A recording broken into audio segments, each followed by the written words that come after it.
I know you gonna dig this.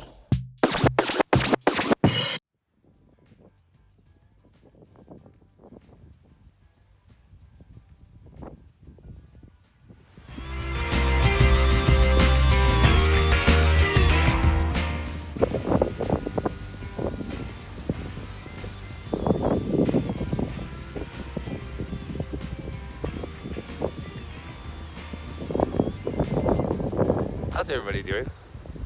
I'm very excited. It's a little windy, but that's okay because, well, I'll tell you in a second why. See this building behind me? That's where Nirvana recorded their last single.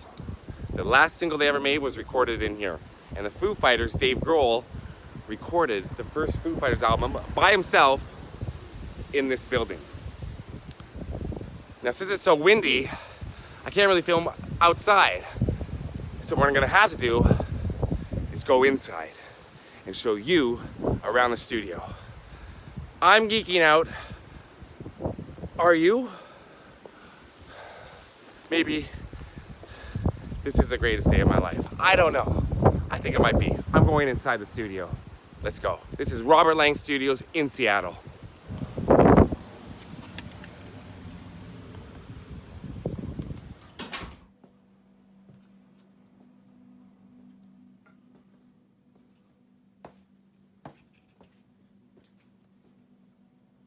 So here I am inside Robert Lang Studios. Wow. The manager, Chris, is going to show me around. Robert Lang is not here today himself. I've been talking to him on the phone. He's an amazing guy. If you're an up-and-coming band, if you're an established band, and you're in Seattle, come here and record. They're so nice, and this is one of the greatest setups I've ever seen. Wow.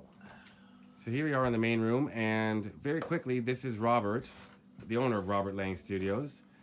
Chris behind me is going to take me around on the tour. Robert, thank you very much for letting me do this. Our pleasure is yours, Scott. Love to have you here in the city. Don't leave tomorrow. Stick around, I right? know. Okay? I know. Very, very happy Chris is here with us to show you the rest. I'm not feeling good, as you know. Yeah. I got to get some medication. It's not that I'm going crazy. I'm who I am. I just got an enlarged prostate. I can tell the world that. So it'll be fixed. Okay? All right. No filter I've for been that. able to piss for 3 weeks, right? I guess I'm like, what's his name? Hyman Roth, the guy of The Godfather 2. Right. I'd pay $1 million if a guy would just take a piss without it hurting me. Okay, yeah. get your medication. Yeah, go get my medication. Anyhow, love you, brother. Thanks, Okay? Robert. All right, Appreciate thanks. it, man. All right, bye-bye. Okay, so that was Bob, and this is Chris.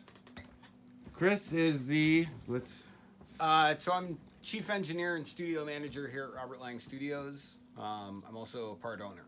part owner. So. All right, so this is the main mixing room. This is the so main this is Studio A. Studio A. It's the control room for Studio A. Here we can just do kind of a Yep. quick loop through. This is a mixing board from England. Solid State Logic is a company out of the UK, and this is one of their older analog consoles. It's an EG series 4000, 48 channels. Sounds great. Yeah. And you got all this equipment behind you here, up there, Inverters. back here, Yeah, 2-inch tape machine. stereos here. So all these buttons, every single one does something, and you know what each of them does. Yes. That is Yeah. incredible. All of these So plugins, Yep. You So know there's all of exactly these where each patch one points. goes. Yep. You can take a cable, route it from wherever it's plugged in on the wall into a mic preamp, either on the rack behind you there or on the console, and then get your signal all the way from the mic out on your instrument into the recorder and then back out to the speakers. incredible. Okay. Cool. So we're gonna go into the main part of the studio. You're gonna tell me about this room now, the echo chamber. Here's the echo chamber. There's a Give me a clap. So we can listen to that. Amazing. An old Wurlitzer. Wurlitzer, old upright piano. Come through the airlocks here. This would be This where is the main recording. This is the main studio. full band can set up in here. Yeah. Yeah. So let's, Nirvana recorded You Know You're Right in this room. Yes. Yeah. So- So that was in this room. The first Foo Fighters record was in here. Right. Um, And that's the first Foo Fighters records is all Dave Grohl I believe it was all Dave. playing every instrument. Playing every instrument. Just after Kurt died, he came in, right? Yeah, I believe it was within a couple of months. Yeah. I could be wrong on the exact timing, but it was sometime after that. Yeah. I know there were a couple of carryovers from the final Nirvana session that eventually became songs on the first and second Foo Fighters records. Oh, really? Big Me was one that they recorded here. I don't know if Kurt ever recorded on it, but it was during those final Nirvana So sessions. Big Me, which is one of the biggest hits, earliest hits, I did not know that. It's one of my favorite songs, but I didn't know that he actually recorded it. But like he probably introduced the song to Kurt at one point. You're saying. Yeah. I think the story that I heard about how those sessions went was they booked a couple of days, and Dave and Chris showed up, and they were here jamming for the first day or two, and then Kurt showed up either evening of the second day or on the third day, but they'd already been here. The rest of the guys had already been here working on stuff before that. And then once Kurt showed up, they added him and then tracked some other things. Like I believe, You Know You're Right was a song that they didn't work on until Kurt got here, but there were some other things. There was an acoustic tune that Dave worked on that ended up becoming February Stars. Right. That I believe that was a song that Dave worked on before Kurt got here. But again, I wasn't here during that time. I have to rely on notes and secondhand information for a lot of that stuff. But Cool. But Dave would have recorded all the instrumentation in this room. Yes. For the first Foo Fighters album. Yeah. And Kurt has been in this room, and Chris. Yeah. And I guess Pat Smear too at that point. Is he on? Yeah, I believe Pat was here for some of those sessions because he was an active member of Nirvana. Yeah, at that yeah, he point. became an official member at one Yeah. point. Yeah, just before. So yeah, this is the main sort of studio space and big So- live room. We set up bands in here. When the Foo Fighters recorded Subterranean from Sonic Highways, they'd set up in this room. Yes. The drums Yes, and there were everything guitars here? in here. There are drums in here. Lots of times what we'll do is we'll put drums live in the room and we'll put all of the band members in here, and then we'll isolate speaker cabinets so that the band can sort of play as though they're in their rehearsal space or on stage, and you've got all of the humans in the same room, but the only thing live in this room are the drums, Right.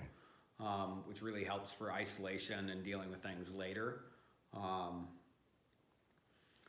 And thankfully, with all of the tie lines that you can see sort of around the room that go into all of the various spaces, you can plug a guitar into the wall and have the amp in a different room. Right. So you're not standing in front of that guitar noise, so you can actually sing and do whatever without having to worry about the bleed. And you're telling me that Robert built this studio himself. Yes. Carved it out of the hill. Yes. Yeah, so I'm not sure the exact date that he started, but it used to just be his old garage where we were first. Was a small control room and studio space. And sometime about 30 years or so ago, I believe, he started construction and digging out the hillside. And brought in this tile from And Mexico, you said? Brought in he found all granite. the marble and granite and started bringing that in. Found all of the rock and did all of the rock work with some of his old friends at the time. Yeah. That's incredible. Just him and a couple of guys. Yeah. Yeah, I mean, I'm sure that he had various contractors that along the way. Yeah. But for the most part, this is all Bob's vision and That's incredible. If you told me that I had to build a studio or house out of the side of a wall, I'd say, okay, I need $40 million and 500 men. yes. I would have no clue Yep, how to that's- even that's start. kind of how I would have no clue. Yeah. That's incredible. Yeah. He built this place himself. Yeah. Nice. Molson, little Canadian action there. Nice. So what room is this that we're in now? So this is one of the ISO rooms. And you can hear it's a lot deader sounding and a lot, so the sound just sort of dissipates and gets absorbed in this room versus the live room. Now, tell me quickly, I know you don't, it's more Bob's story, but apparently this place is haunted. Yes. Yeah, so there are, there have been some various ghosts and ghost sightings around here. He gets phone calls and emails every couple years from ghost hunters who are interested in coming and doing some stories here. I think just about everybody has some sort of weird ghost story. Any of the staff who's been here for any period of time has a weird ghost story. So you think you've had an encounter with a ghost here? Oh, yeah. Well, I've totally had, I mean, my most vivid one, if you want to know, is I was working on a record years ago, and the band had gone home. It was pretty, fairly typical session the way that I run things. And we tracked a bunch of stuff during the day with the band. The band went home, and I stuck around for a couple of hours to do some editing and comping and setting up for what we were going to record the following day. And I had turned off all of the lights in the live room, and I was just sitting in the control room working and editing. But all of the microphones were still on. So they were still all plugged in, and I could hear noises. And because Bob and his wife live upstairs on the 3rd and 4th floor, and the studio manager at the time also lived here on premise, it wasn't unusual to have people sort of walk through, at the end of a session or to grab something or come down. And Bob does all of our tech work, or a lot of it. And so, if he needs a mic cable or something to test, he'll come down and grab it if it's obvious that no one's working. So I was in there and I was editing, and I could hear passing conversations, the sort of mumble and chatter that you hear in the background of like a cocktail party or something. Right. It sounded like a couple of voices just walking through the room, and I didn't think anything of it. I finished up my work and closed down after a couple of hours and locked the doors and went home, and then saw Bob the next day and asked him if he found what it was that he was looking for, because I heard the voices kind of passing through off and on over the course of a couple of hours. And I just asked him, hey, why didn't you poke your head in the control room and say hi? He normally does. And he gave me this blank stare. He's like, well, what do you mean? I'm like, oh, well, I thought I heard you walking through the live room. Like the mics were open and everything when we finished. And he told me that he and Tina were gone the night before. And so they weren't even here. Oh my gosh. So I was alone in the building. Nobody was here. And I heard people walking through and having conversations walking through the live room while I was in here working. So. That's really bizarre, huh? Yeah. That's unexplainable. It was that weird encounter. And I'm like, oh, at the time, it just, still doesn't really creep me out, because I don't know that I would trust an artist's space that didn't have some sort of weird sort of ghost story or something attached to it. There's just something natural about, And Bob thinks it's his friend, correct? Yeah. One of the ghosts. Yeah, so one of the ghosts here is one of Bobby's oldest friends, Dubby, who did a lot of work here with Bob back in the day. And that could be explained why they were talking about looking for something. Because he's looking for something of his here. Yeah, apparently he lost some stuff here many years ago before he passed away, and so he comes back every once in a while to go searching through things. So, I don't know. I mean, I've never had a problem with the ghost. Hey, man. We've always gotten along just fine, so I'm good with that. Cool. This is where Dave set up as the lead symbolist. Oh, sorry, lead symbolist, right. If you've seen the Seattle episode of Sonic Highways, this is the room that Butch and Dave set all of the symbols up in. And the rest of the band was in there. Yeah, and the rest of the band and everyone was in there.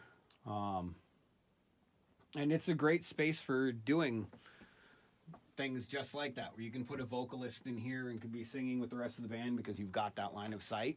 Right. So yeah, Dave Grohl has been in this room. And in that room, Dave Grohl, Kurt Cobain, Chris, and Pat Smear. And a lot of other bands have been here. We were talking about it. Yeah. So Soundgarden did mixing for a lot of albums here. We mixed a handful of Soundgarden tracks here. One of them was for the Telephantasm. We did that here, and then we did a handful of other things for Live on I-5 and a bunch of other outtakes that I don't know if all of them have actually been released.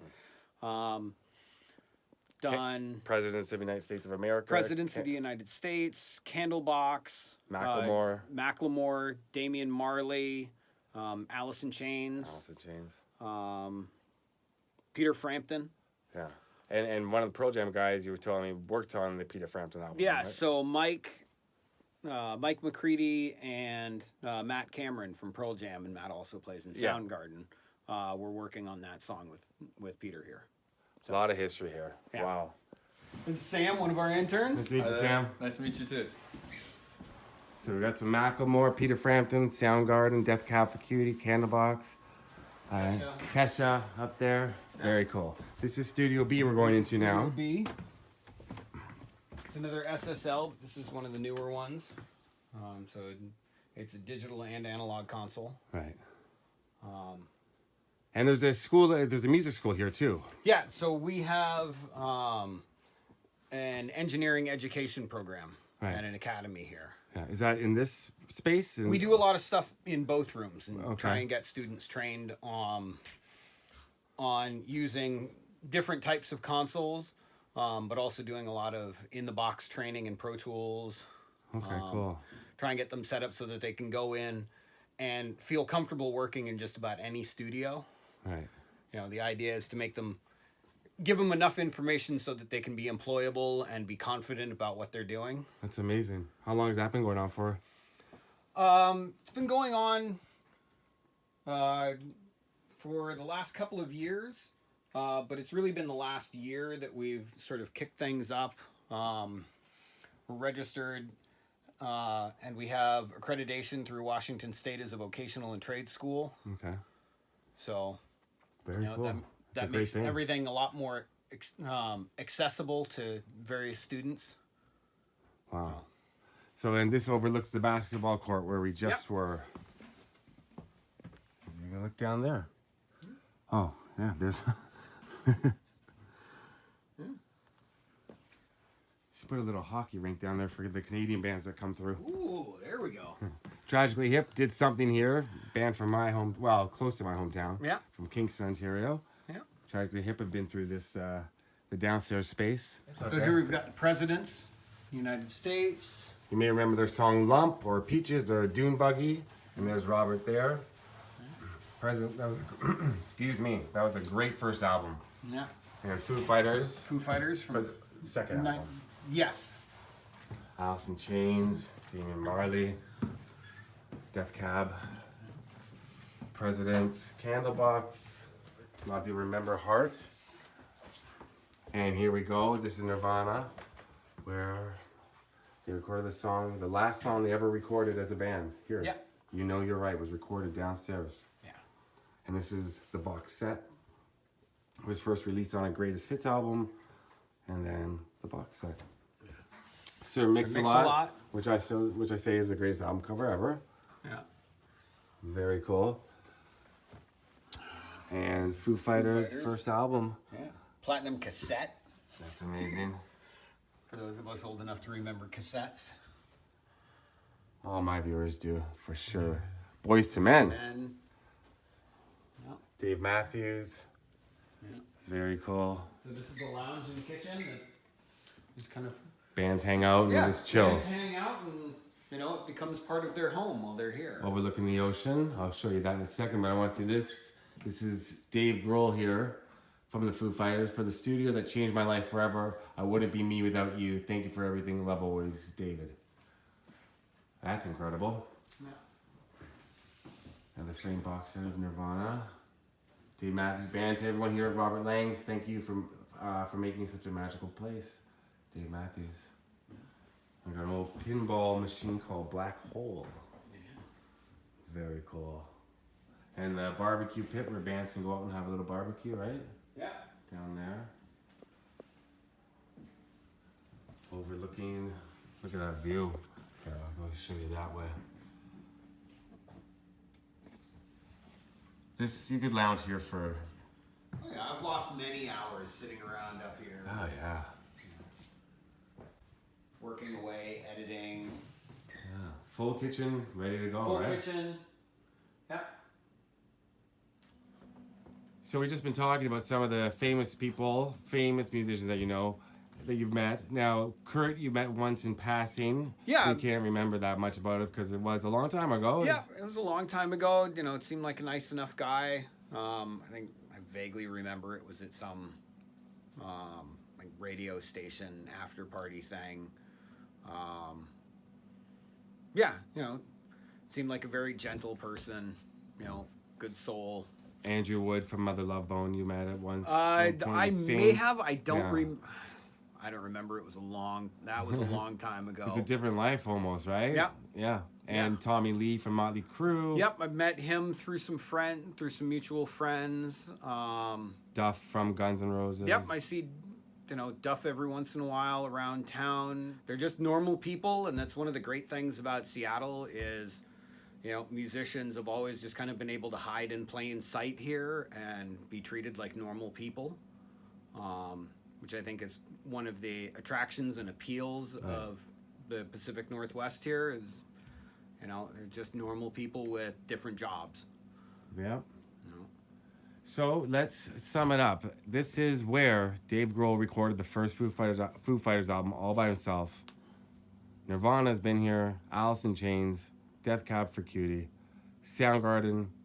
It's just a place that we like opening up to anyone who wants to come in. So, and anybody that and online, you can book studio time, right? Yep. Anybody. Yep. So this place is open for business. Yep, we are open for business. It's not a museum, Nope. people. Nope, we do lots of records here still. You know, we're fairly full. I get phone calls and emails every day, people looking for time. And so, you know, I'm going to be prepping and setting up for a session in a little bit, working on some stuff later tonight. So. All right. Well, thank you, Chris. Yeah, Thanks for your time, man. Not a problem. Thanks, Scott. Thanks for coming out.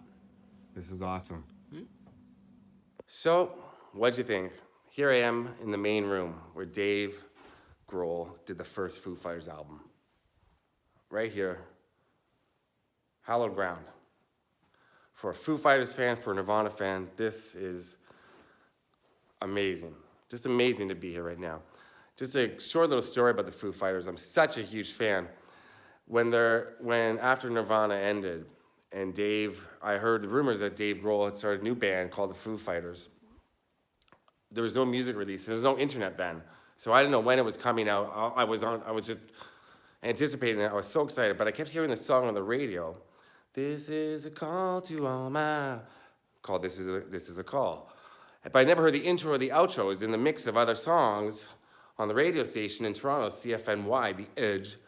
And I love this song, and I was singing along to it, and I thought it was the greatest song ever. And I would also be like, well, when's the new Foo Fighters coming out? When's the new Foo Fighters coming out? And then I'd be singing the song, but when's the new Foo Fighters coming out? Finally, I caught the outro, and it was the Foo Fighters song that I loved the whole time. I don't know what that says. I don't know if that story has any meaning, but it was love at first hear. Love the Foo Fighters. Have a bit of a problem with Taylor Hawkins. Only because he disses U2 all the time, one of my favorite bands. But I'll let it slide, Mr. Hawkins. Maybe we'll sit down and have a cappuccino one day and you'll explain to me why you diss U2 all the time. I want to thank everybody here at Robert Lang Studios, Chris, Robert Lang himself. This has been a dream come true. When Google Street View first came out, this is like the first place I ever looked up. Because I wanted to see, because I heard it was I'd seen a picture of it in Rolling Stone magazine, and I wanted to see it on Google Street View.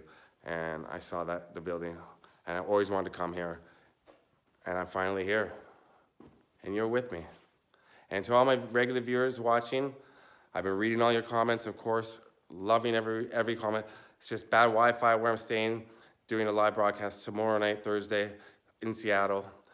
And yeah, I read everything. If I can't respond yet because slow Wi-Fi, trying to upload a video takes a long time. And if I respond to one person, I feel bad if I don't respond to everybody. But I'm liking all your comments. Keep writing, and I'm going to get back to you all for sure. And make sure you watch the live stream. All right. So from Robert Lang Studios here in Seattle. Where am I? I can't believe it. What am I? Wait. Oh, it says emotionally unavailable. The shirt. I can't really see it. Damn it. Emotionally unavailable. I'm not. I'm all yours. I love you. Peace. Out from Robert Lang Studios. Triangles. Shapes. The color in the shape. That's a Foo Fighters album. That's their second album. Part of it was recorded here. All right, I'm going. Bye.